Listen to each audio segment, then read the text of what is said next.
Behold the magical transportation device. Yeah, let's go.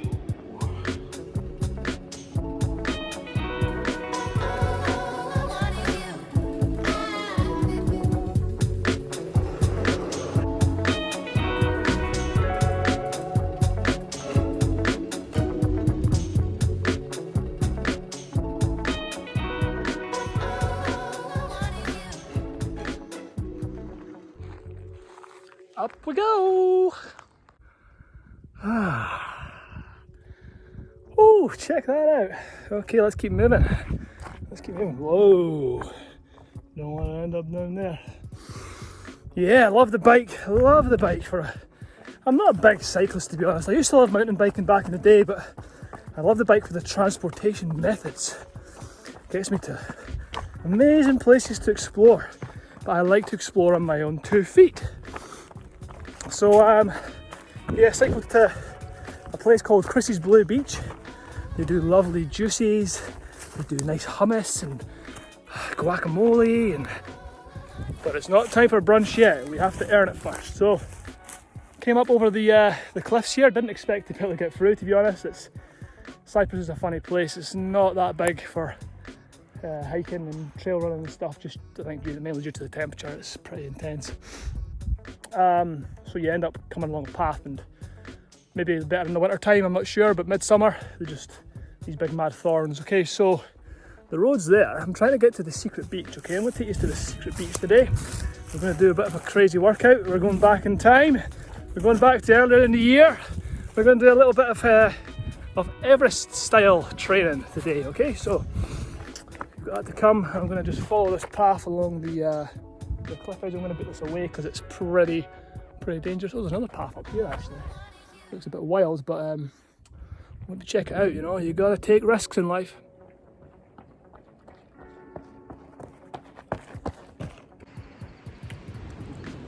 Made it to the secret beach, and there's a wee guy fishing over there.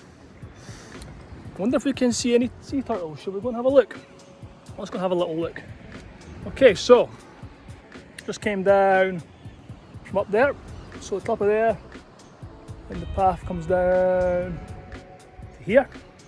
Plan for today is to do some dragonflies, do some hill work, and I suppose it's a good time to discuss part 3 of my series on mountain running. So talking about some practical stuff where you can actually comply with technique in terms of intensity to use, technique, different types of hill workouts.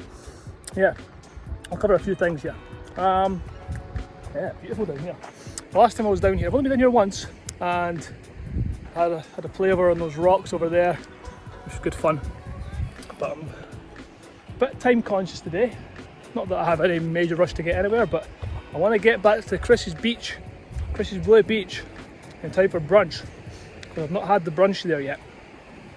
Okay, so enough of rambling on. Let's go see if we can find some sea turtles for you.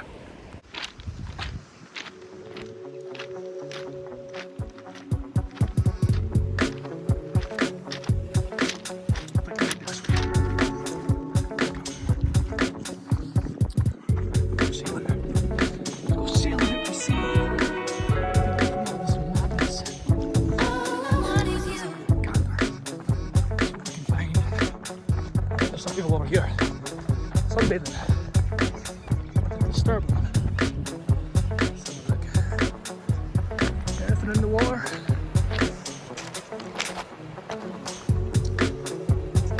Oh, look at that beach over there. Well, that does not look like turtle steps to me. There's like little doggy paws. Is there a little doggy over there? Somebody got a little doggy. Ah, what a spot though, eh? So unfortunately no sea turtles, but we do have a hill up here to run up. So I'm going to talk about some hill running part 3. Okay, so I suppose the first thing is you have to ascertain why you're running up hills. So are you doing it to complement your normal road running training, Or is it to actually compete in a hill race? You want to take up sky running? You want to improve your trail running? So how you run on the hills is going to depend on what you want to achieve from it. If you just want to go out for fun, then just do whatever you want. You know, you can just go out. If you're only going out once a month, just go out and run up a hill as fast as you can. It's going to give you a really good workout. It's going to get you really fit. But if you are perhaps wanting to compete in ultra trail running races, mountain running, hill running, then perhaps more of your hill running workouts will be structured and have different type of workouts. Okay, so I'll use my workout today as an example. Yes, I'm doing it just for fun and to run in cool places. Look at the birds. Ooh, see them cliffs there. Amazing. So I'm just having fun, you know. It's good fun, and I've got this bag on. It's got about 5 kilos in it. Nothing crazy. About 5 kilos, and I'm going to take that 5 kilos. It's really more than that actually. Let me think. It's probably about, maybe 7 kilos in here. So this is actually quite a bit of a strength workout. So my cadence is really slow. Sorry, my cadence is quite fast, but my speed is quite slow. My strides are small. Try to keep the heart rate down, so if I can continue talking, then that's great. If I start to struggle, which I might because it's starting to get a bit steep, then I'll slow down and start walking. But I'll keep the walking pace pretty fast. That should allow me to get my breath back under control. Heart rate right now is about 135. Let me just check. See that? 133. Yeah. So over time you will get experienced enough to know, if you do heart rate training, you'll know what your heart rate is just by feel. Look. Oops. So this is a long run. Well, not crazy long. It's going to take me about half an hour, 40 minutes to get here. An hour up and down the hill, half an hour, 40 minutes back. So it's only going to be about 2, maybe 3 hours by the time I get back, which is, for me, a kind of medium to long run. It's quite long, but I do up to 5 hours and beyond for my longest runs, like the one I done a couple of weeks ago on that video, the first video in this series. Okay, so check that out. Ooh. So at the end of this workout, what I might do, and this depends how I feel. If you're doing a long run like this and it's quite hard, the intensity is low but the duration's long. So it's still quite a hard run. It's still classed as a hard run. It's hard because of the length. So at the end of this, I may do a couple of hard hill reps, or even just one. I might just run up here as fast as I can, see if I can get the KOM on Strava. And if I can get that after an hour of running up and down here, well, an hour and 40 minutes of running, I'll be pretty chuffed myself. You know, I'll get a little endorphin boost. I'll get the endorphin boost anyway, either way, but I might do that, depending on how the body feels. Any niggles at all, then I won't do that. I did have a calf strain from my 10k personal best attempt that I done last week, so there's a slight, like a grade 1, really slight calf strain. Still managed to run the next day and the day after, no pain, just tightness in the calf that could go into pain, but I haven't done any intense hard running yet since that, so that's about, must have been almost a week now, no, maybe 5 days. So this should be okay to run up pretty hard. It's not a sprint, it's not an all-out sprint, it's going to be about 7 to 10 minutes, hard as I can to get to the top. So anyway, the point is, at the end of your long runs, your hard runs, it can be very good to add some intensity because you're going to be tired anyway. Okay, so you can do that, but it's a very big stress in your body, so you have to bear in mind your training. What's your plans for the rest of the week? How fresh are you before you started, etc. So if it's your first time hill running, I wouldn't necessarily recommend doing that, but the first time I ever ran up a hill, I ran up as fast as I could and ran down as fast as I could and had a great time, and it was fun. So if that's what your goal is, to have fun, then do that by all means, just be careful.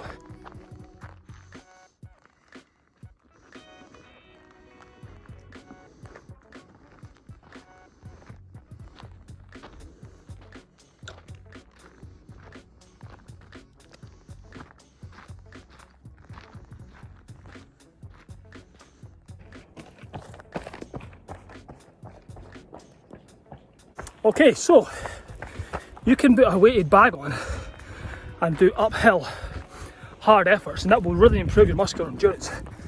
You're better to do that with no weight first.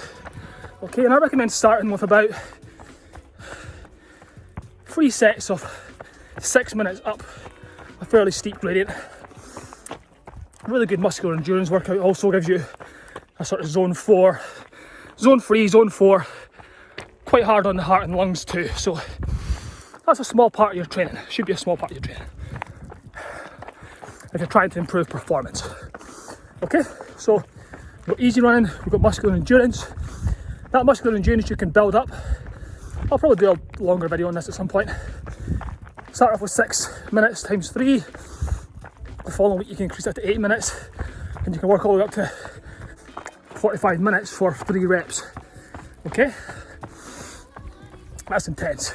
That's a lot of volume. You should be running. You shouldn't be doing that unless you're running well above 100 kilometers a week anyway. And the recovery periods in between can vary as well. The longer you tend to go for, the more recovery you'll need.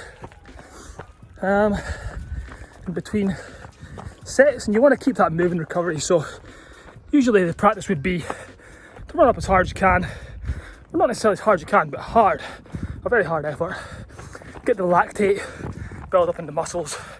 Get your body more efficient at clearing lactate. It's also called a lactate threshold workout. Muscular endurance lactate threshold. And between sets you generally just walk back down or jog back down the hill. Okay, so there you go. That's another type of workout you can do.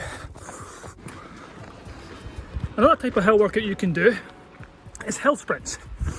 So this is pure power and strength. And these are sprints which are short, sort of 8 to 10 seconds, 12 seconds max. Real anaerobic, phosphocreatine system, really short, intense power workout. Really improves efficiency, stride, technique on going uphill. A really good workout to do once a week in the early phases of training if your goal is to improve performance in the long run. Essentially, think of it like this: if you can build more power, strength, efficiency and technique when it comes to your long runs like this, they're going to be that much easier to perform better when it comes to the race. You're going to be that much more efficient, that much stronger and that much more powerful. And it gives you the ability to pass people on hills as well, which can be a real demotivator. Little race tactic for you there. If you can push a little bit up a hill, not too much, but you can pass someone, it can really grind them down if they're working hard and you breeze past. I like to do a little skip. I like to do a little skip over the rocks as I go up. You know, just make it look as easy as possible. Little psychological game there. So yeah, hill sprints. I'll do another video on that another time. That's a quite an in-depth workout to talk about, so we'll do that at some point. Okay, so there's different types of workouts for you, and let's get to the top of this wonderful hill. I'll tell you what, the smells around here are fantastic. I don't know what, there must be some herbs. Cyprus has got a lot of wild grown herbs, a lot of like wild thyme and sage, rosemary, you know, kind of Mediterranean island, isn't it? So it's great, man. I do like it here, I do like it. And what's not to like about that, you know? But back to the UK in a month, just over a month ago, back to the lovely hills of Scotland. But you still get thistles here.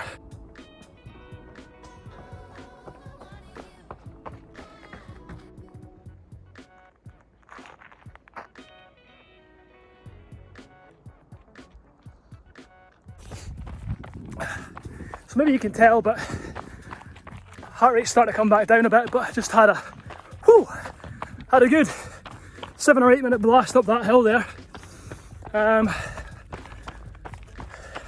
It wasn't 100% effort, but it was a good 80 to 90% hard effort on tired legs. Bearing in mind I've already cycled for 40 minutes and ran for 2 hours. So a little hard effort, and then I'm hoping to get back by 11:30, so I've got half an hour to get back via the cliffs It took me 40 minutes to get up here, and I think that was lucky.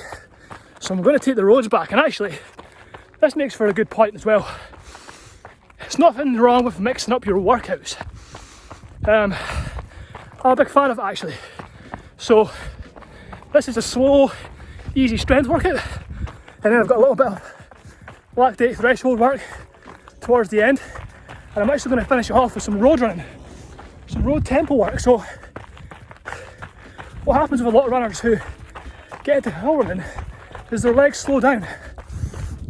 So you need to keep on doing some faster running. So I think it'll be about 20 minutes from here, hopefully. 15-20 minutes tempo. So about 60-70% effort. It's actually mostly downhill as well, so it'll be quite good to get a bit of downhill eccentric strengthening on the legs as well. So there you go. That's it. Let's go and get some brunch. Let's go! Woo! So up there is the ancient amphitheatre. So not been there yet. I've been to the Korean Stadium, which is an old ancient stadium. I think it's about €6 to get in, so I might check it out before I go home. But to be honest, I've seen a lot of old archaeology and rocks and stuff. Anyway, I need to get down to Chris's beach bar. 15 minutes, so we'll save the downhill running for the next video. But for now, I'm going to have to get down off this hill. So let's go. I think I accidentally sneaked in. Oh, that's cool. That is cool. Nice. Right, I better get down before I get in trouble. I think we made it just in time for some brunch. So I've ordered the Buddha bowl and just having a little stretch, a little cool down. And as you can see, got some cold water. So a little bonus tip here, if you haven't heard already. Cold water on the hands and face, or cool water on the hands and face, improves exercise recovery dramatically. Cooling down the body's core temperature as quickly as possible is the number one way to improve recovery. So slamming down all your protein shakes and stretching, cooling down, all important stuff, whatever. Maybe not so much protein shakes, but nutrition's important, stretching's important, cooling down's important, but actually more importantly is cooling down the body's core temperature, bringing the body back into a parasympathetic state. Okay, so anyway, I've ordered a large fresh orange and a Buddha bowl, and I'm going to go and get some food.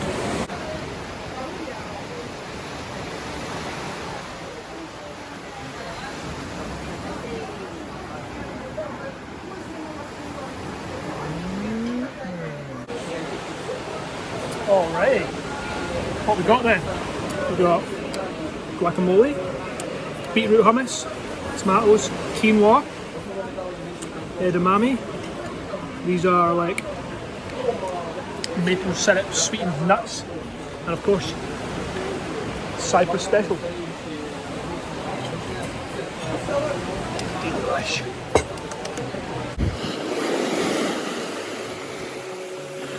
Let's go.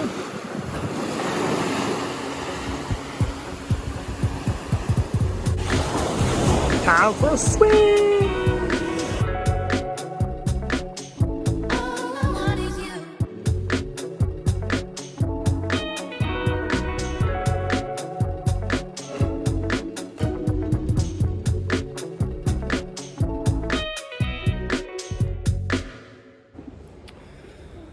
Okay guys, so just a couple of points that I didn't quite get across whilst I was out there on the trails that I think are really important is stride length. So really short, fast strides, keeping that kind of tempo going is more efficient for running uphill. As soon as you start to open up that stride, it's going to really start to fatigue you really quickly, okay? Of course, opening the stride up is a major way to increase speed, and that's when you use that in like a kind of uphill tempo workout or an uphill lactate threshold style workout as I discussed in the video earlier on. But most of your easy running is going to be really short little steps, just working your way up the hill. You're not making a lot of covering a lot of ground really there. You just got to be patient with it. This is the thing about hill running and running in the mountains, is it's so different from road running in terms of, you know how long it takes to do a 5k on the roads or normal trails. You know how long it takes to do 10, 15k, half marathon, okay? In the mountains, time becomes a whole different matter altogether, because you can take an extremely long time to go up a hill and get down incredibly fast if you have the skill. Which, speaking of, the next video, part 4 of this series, is starting to get a bit dragged out like The Walking Dead now, isn't it? Part 4 of this series, I'm going to talk about downhill technique, because that's got a whole array of things itself which I think are important. Okay, but another thing I wanted to raise was where you're looking, paying attention, focus. Okay, so when you're running on the roads or even on like nice easy trails, you can look around a lot, and you don't need to be staring at the ground. When you're running in the mountains and it's technical terrain, you need to be very conscious of where you're putting your feet. Otherwise, you're going to quickly roll an ankle, or you're going to fall and hurt yourself. Uphill is not quite as important. You can look around a bit more then when the trail kind of flattens out. If it's buffed out trails, it's okay. But if it's technical and rocky, you want to be paying attention. Your eyes need to be focused on where you're going. You don't want to be looking down. You want to keep your head up, but you want to be eyes focused on the trail. This becomes particularly important in downhill running, okay? The focus is a key element here, and it's a good thing as well. It's a very meditative experience running with such focus and intent. Okay, a couple of other pointers for technique running up hills. Again, head up. Imagine a string pulling your head up the hill. Okay, so the hill's got a gradient on it. Yep, you're running up. Okay, like that. That's the noise you make when you run up hills. You're just doing little steps, remember? And your body is going to be leaning slightly into the hill. Okay, you're not going to be like that, because you're going to be slightly leaning into the hill. Imagine this finger is your body, okay? And you're kind of running up. You don't want to be leaning too much, but you want to be leaning a little bit, okay? And just tipper-tappering your feet up, and you don't want to be like this, okay? You don't want to be slouched over, because then it's going to collapse your lungs. It's bad for your posture. You want to keep those shoulders pinned back and down, relaxed but back and down. Okay, open the chest up so you can breathe into the lungs, so you can keep that breathing going, keep that technique there. And then when you do begin to open up your stride, so let's go back to my little hill here, you start to go and you're starting to take bigger steps, you maintain that same technique, keep the chest and lungs open, and you're going to be able to breathe better, you're going to be able to get up that hill faster, okay? So there you go, hope you enjoyed the video. I'm going to leave it at that, and the next one will be running downhill, okay? So this is uphill technique, mostly. And if you enjoyed, please remember to like, share and subscribe to my channel for more videos like this and all sorts of other crazy stuff that's going on. And share it with your friends that are interested in getting up a hill, because it's great fun. I highly recommend it. Bye for now. Time to cycle back.